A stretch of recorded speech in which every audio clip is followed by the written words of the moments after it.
This is the story of a man named Stanley. Stanley worked for a company in a big building where he was employee number 427. Employee number 427's job was simple. He sat at his desk in room 427 and he pushed buttons on a keyboard. Orders came to him through a monitor on his desk, telling him what buttons to push, how long to push them, and in what order. This is what employee 427 did every day of every month of every year.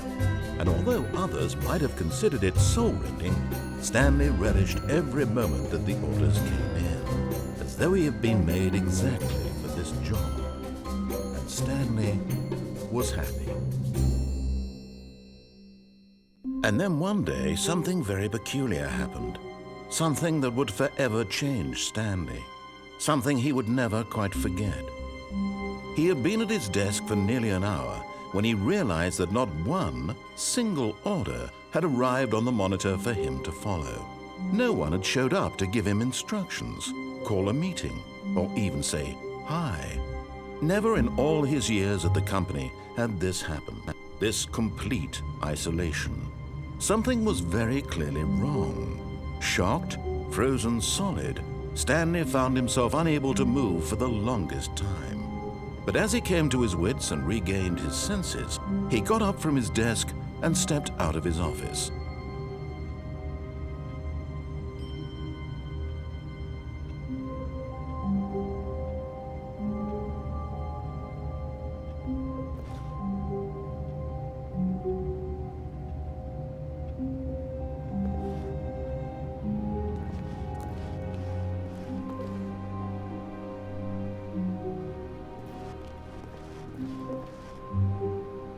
All of his co-workers were gone.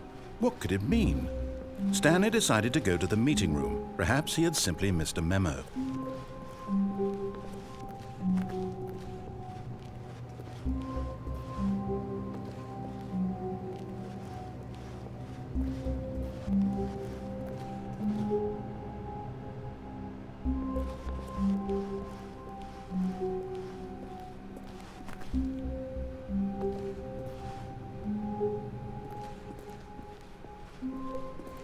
When Stanley came to a set of 2 open doors, he entered the door on his left.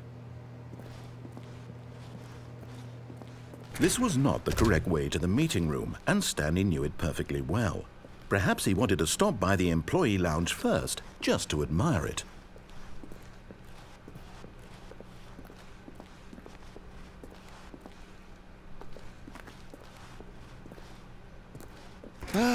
Yes, truly a room worth admiring.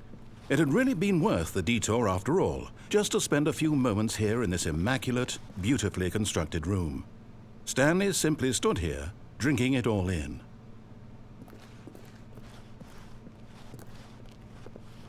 But eager to get back to business, Stanley took the first open door on his left.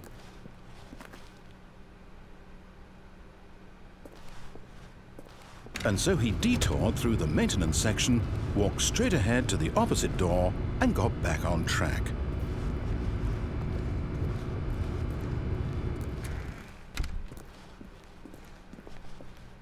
Yet there was not a single person here either. Feeling a wave of disbelief, Stanley decided to go up to his boss's office, hoping he might find an answer there.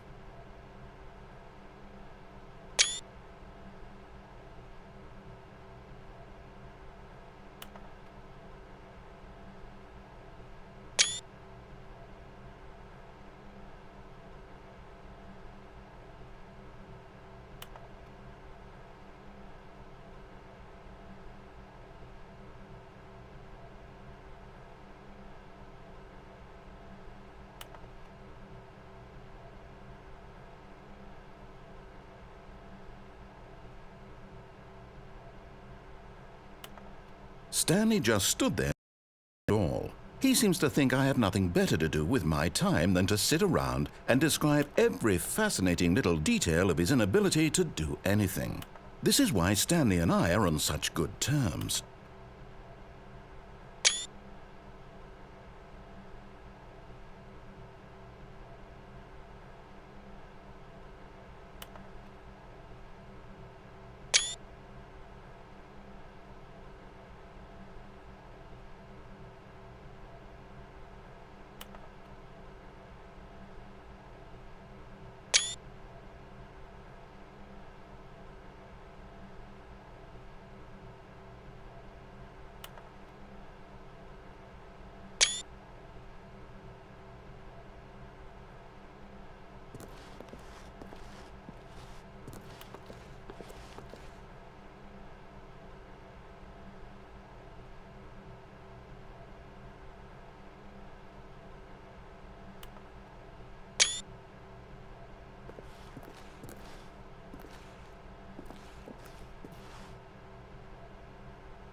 Coming to a staircase, Stanley walked upstairs to his boss's office.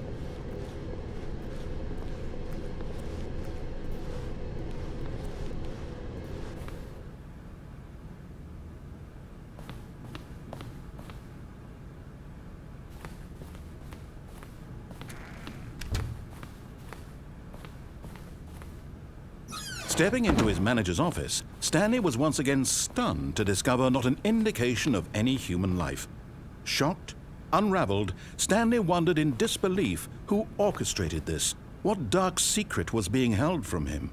What he could not have known was that the keypad behind the boss's desk guarded the terrible truth that his boss had been keeping from him.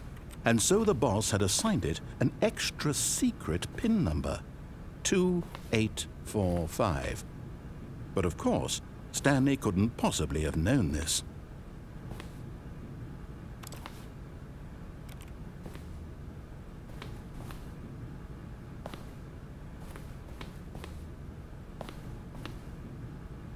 Stanley just sat around twiddling.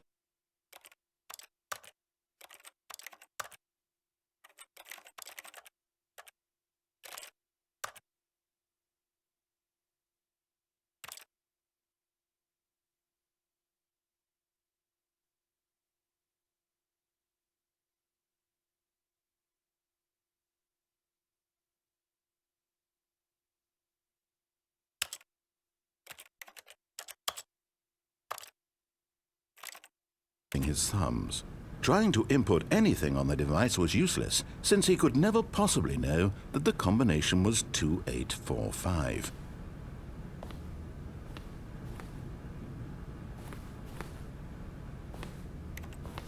Two, 845.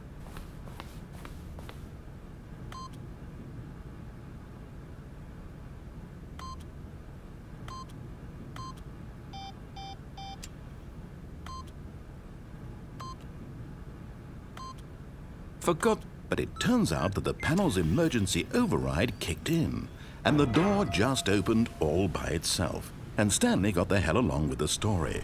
Well, whoop-de-doo.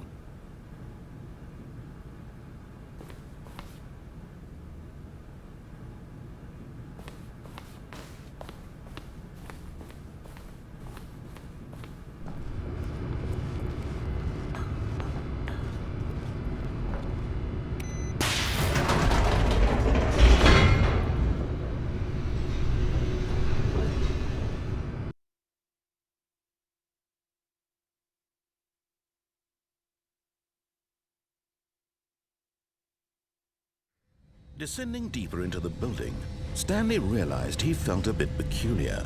It was a stirring of emotion in his chest, as though he felt more free to think for himself, to question the nature of his job. Why did he feel this now, when for years it had never occurred to him? This question would not go unanswered for long.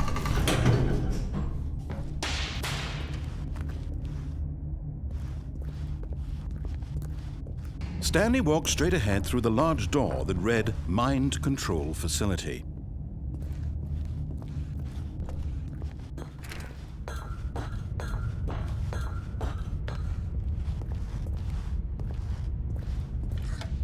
The lights rose on an enormous room packed with television screens. What horrible secret did this place hold? Stanley thought to himself. Did he have the strength to find out?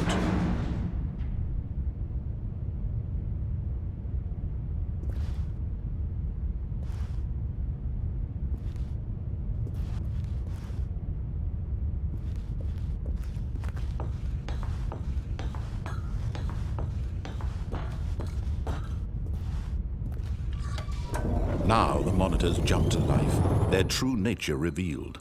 Each bore the number of an employee in the building, Stanley's co-workers.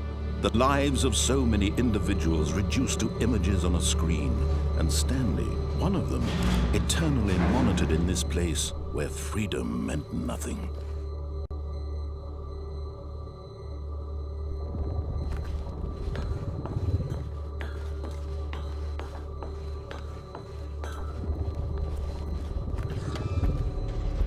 This mind control facility, it was too horrible to believe. It couldn't be true.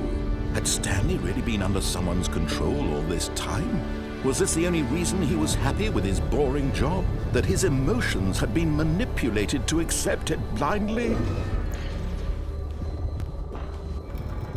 No, he refused to believe it. He couldn't accept it. His own life in someone else's control? Never! It was unthinkable, wasn't it? Was it even possible? Had he truly spent his entire life utterly blind to the world? But here was the proof, the heart of the operation. Controls labeled with emotions, happy or sad or content. Walking, eating, working, all of it monitored and commanded from this very place. And as the cold reality of his past began to sink in, Stanley decided that this machinery would never again exert its terrible power over another human life. For he would dismantle the controls once and for all.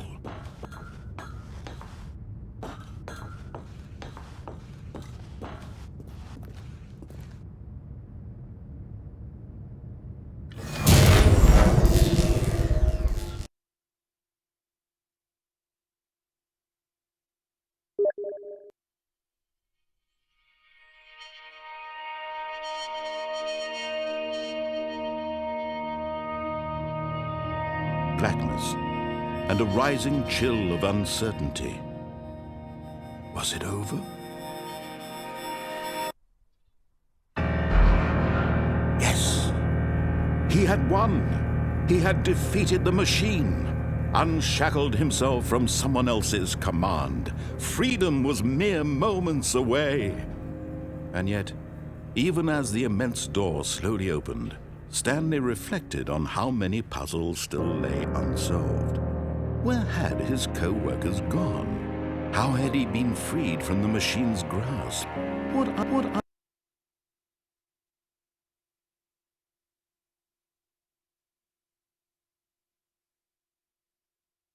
did this strange building hold? But as sunlight streamed into the chamber, he realized none of this mattered to him. For it was not knowledge or even power that he had been seeking.